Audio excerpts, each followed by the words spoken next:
redu. Meni je super, ima jedan mali problem, manjak luka. Ovo su brinuli za nas, pa skoro da luka nisu stavljali, a ne razumiju, ali super, meso super.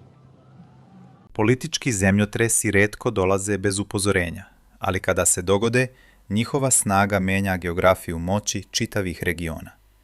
U aprilu 2026. godine Evropa je svedočila takvom tektonskom poremećaju. Mađarska, zemlja koja je deceniju i po važila za neosvojivu tvrđavu Viktora Orbana, preko noći je promijenila kurs. Dok se prašina sleže u Budimpešti, oči čitavog Balkana uprte su u Beograd. Pitanje više nije samo da li Aleksandar Vučić slabi, već da li model vladavine koji su on i Orban usavršili ima rok trajanja. Ovaj dokumentarac istražuje anatomiju pada jednog režima i rastući pritisak na drugi, tražeći odgovor na ključno pitanje. Šta se dešava kada se narodni gnev susretne sa rekordnom izlaznošću na biralištima? Viktor Orban nije bio samo premijer. On je bio arhitekta sistema koji je sam nazvao iliberalna demokratija. Od 2010. godine njegova partija Fides je sistematski menjala ustav, zakone i medijsku sliku Mađarske. Stvoren je sistem nacionalne saradnje, mreža lojalnih oligarha i političara koja je kontrolisala svaki segment društva. Orbanova moć se oslanjala na 3 stuba: kontrolu informacija, ekonomski rast zasnovan na EU fondovima i stalnu proizvodnju neprijatelja, bilo da su to Brisel, migranti ili George Soros. Međutim, 2026. godina je pokazala da čak i najčvršći zidovi pucaju pod pritiskom realnosti. Prva pukotina bila je ekonomska. Mađarska je 2023. i 2024. godine iskusila najvišu inflaciju u Evropskoj uniji, koja je u jednom trenutku prešla 17%. Standard građana, koji je godinama bio zaloga za političku lojalnost, počeo je da kopni. Dok su Orbanovi bliski saradnici gradili vile i kupovali jahte, obični Mađari su u bolnice počeli da nose sopstveni toalet papir, što je postalo simbol propadanja javnih usluga. Zamrzavanje milijardi evra iz fondova Evropske unije zbog problema sa vladavinom prava dodatno je iscrpelo državnu kasu. Orbanova strategija balansiranja između Zapada i Moskve, koja mu je godinama donosila poene, postala je teret u jeku rata u Ukrajini. Leaked audio snimci, koji su sugerisali da mađarski vrh direktno deli poverljive EU informacije sa Kremljom, uništili su i posljednje mrvice kredibiliteta kod evropskih partnera. Zatim je došao moralni slom. Skandal oko predsjedničkog pomilovanja osobe umešane u prikrivanje pedofilije u jednom dečijem domu pogodio je samu srž Fidesove propagande o zaštiti porodice. Iz tog haosa izronio je čovjek kojeg niko nije očekivao, Peter Mađar. Kao bivši insajder režima i suprug bivše ministarke pravde, Mađar je poznavao mehanizme moći iznutra. Njegova partija Tisa nije nudila samo kritiku, već i ogledalo u kojem su birači vidjeli svu dubinu korupcije u kojoj je zemlja ogrezla. Ono što se desilo 12. aprila 2026. godine ostaće upisano u istoriju kao lekcija iz demokratije. Uprkos apsolutnoj kontroli medija, uprkos resursima države koji su upregnuti u kampanju Fidesa, narod je odgovorio masovnošću. Izlaznost od skoro 80% bila je najveća u modernoj istoriji Mađarske. To je bio trenutak kada propaganda više nije mogla da pobedi matematiku. Kada 4/5 nacije odluči da izađe na birališta, nijedan inženjering, nijedan pritisak na zaposlene u javnom sektoru i nijedna medijska manipulacija ne mogu da sačuvaju vlast. Tisa je osvojila 2/3 većinu, a Orban je, prvi put posle 16 godina, morao da prizna poraz. Dok se u Mađarskoj slavi novo proleće, u Srbiji Aleksandar Vučić prolazi kroz svoj najteži period od dolaska na vlast 2012. godine. Iako se Vučić često opisuje kao Orbanov učenik, situacija u Srbiji ima svoje specifične i dramatične tonove. Pritisak na srpskog predsjednika ne dolazi samo iz kancelarija u Briselu ili Vašingtonu, već sa ulica koje ne prestaju da vriju. Prekretnica za Srbiju dogodila se 1. novembra 2024. godine. Pad nadstrešnice na železničkoj stanici u Novom Sadu, koji je odneo 16 života, prestao je da bude samo tragedija i postao je simbol države u kojoj korupcija bukvalno ubija.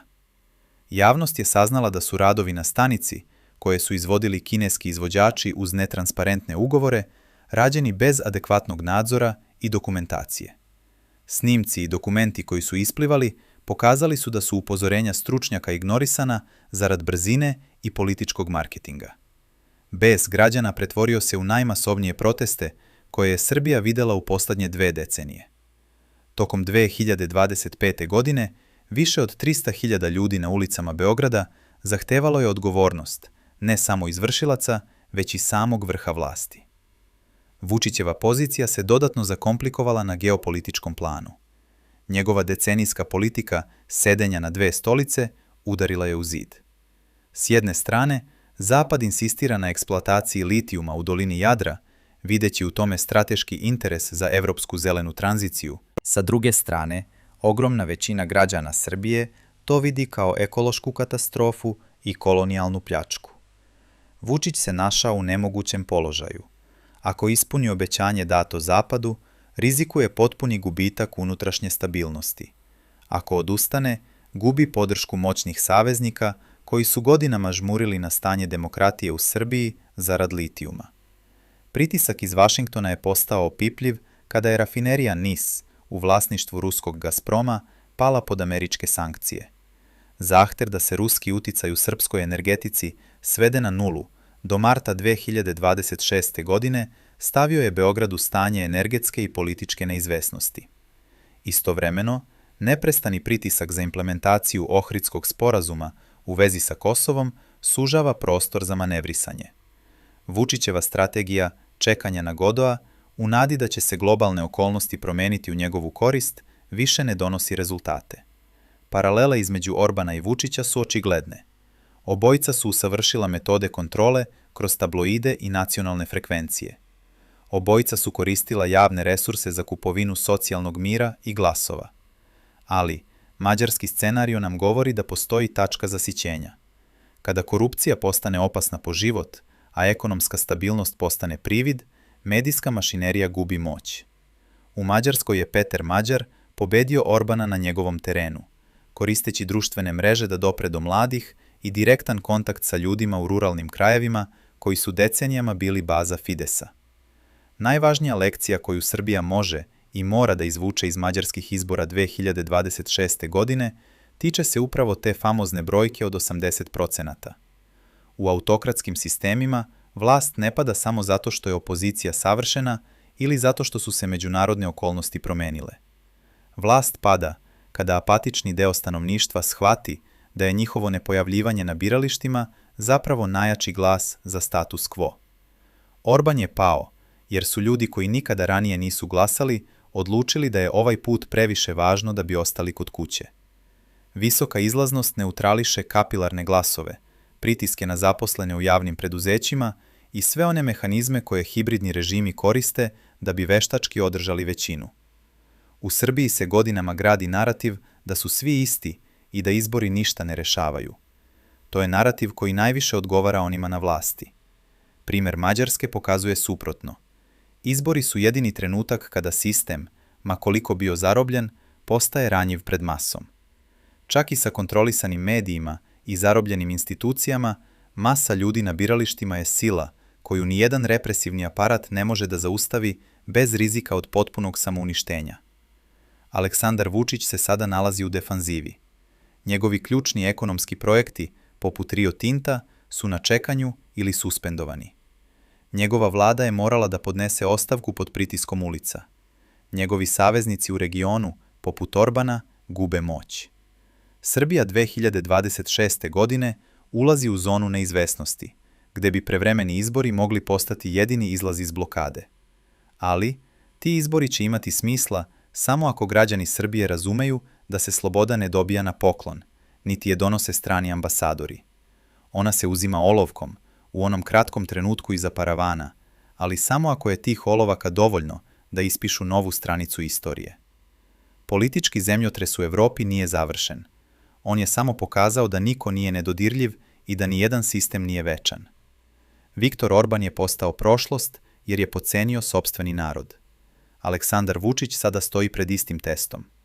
Pitanje za građane Srbije nije da li je vlast spremna da ode, već da li su oni spremni da u dovoljnom broju izađu i pokažu put ka izlazu. Mađarska je pokazala da je 80% izlaznosti magična granica iza koje populizam puca kao mehur od sapunice. Da li će Srbija imati snage za sopstvenih 80%? Odgovor na to pitanje odredit će sudbinu Balkana u decenijama koje dolaze. Istorija nas uči da se vlasti koje se grade na strahu i manipulaciji uvek urušavaju pred snagom istine i masovnosti. Pitanje je samo kada. Izgleda da je sat počeo da otkucava.